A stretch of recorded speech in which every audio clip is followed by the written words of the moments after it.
संपूर्ण महाराष्ट्रातील big boss मराठीच्या चाहत्यांकडून आपण आज डायरेक्टली एक ओपन चॅलेंज द्यायचा प्रयत्न करणार आहोत बिग बॉसच्या मेकर्सला।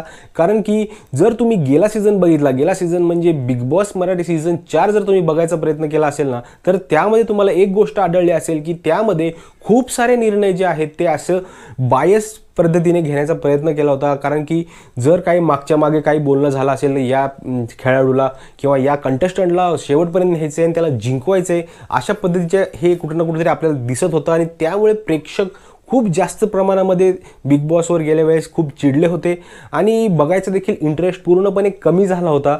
आणि तीच परिस्थिती यावेळेस देखील आहे, कारण की पहिल्याच वेळ म्हणजे सुरू होण्याच्या आधीच खूप लोक परेशान आहेत की बिग बॉस चालू का नाही केलं। कारण की मराठी बिग बॉसचे जे प्रेक्षक आहेत ते ऑलमोस्ट 1.5 वर्षापासून वाट बघतायत की बिग बॉस आता चालू होईल, बिग बॉस आता चालू होईल, बिग बॉस आता चालू होईल।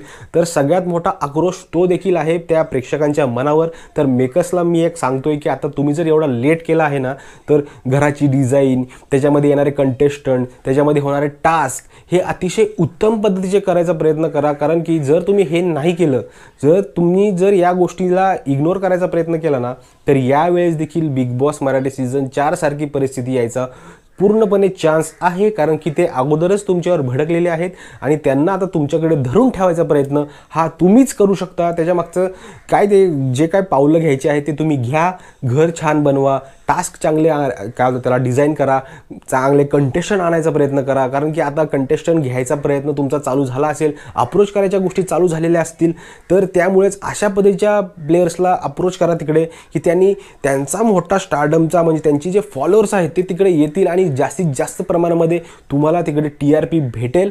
आणि त्याच दृष्टिकोनातून मी तुम्हाला ओपन चॅलेंज देतो की यावर्षी जर बिग बॉस मराठी सीझन 4 सारखं जर झालं तर कुठे ना कुठेतरी आम्ही जे व्हिडिओज बनवतोय, जे तुमच्याबद्दल जे म्हणजे रिव्ह्यूज वगैरे करतोय, अपडेट्स वगैरे देतो लोकांना, ते कुठे ना कुठेतरी पूर्णपणे निगेटिव्हली बोलायचा प्रयत्न चालू करतील आणि त्याचा इम्पॅक्ट परत त्यांच्या TRPवर होऊ शकतो। तर माझं तुम्हाला आव्हान आहे की सगळ्यात जास्त प्रमाणात तुम्ही तुमचा 110% देऊन सगळ्यात जास्त सगळ्याच गोष्टी A1 करायचा प्रयत्न तुम्ही करा। तर मित्रांनो, मी जे काही तुम्हाला सांगितलेलं आहे, मी काही जे आव्हान केलेलं आहे बिग बॉसच्या मेकर्सला, हे तुम्हाला पटलंय का हे नक्की कमेंटमध्ये सांगा। कारण की तुमचं मत खूप महत्त्वाचं आहे मित्रांनो। भेटूया पुढच्या व्हिडिओमध्ये, तोपर्यंत जय महाराष्ट्र।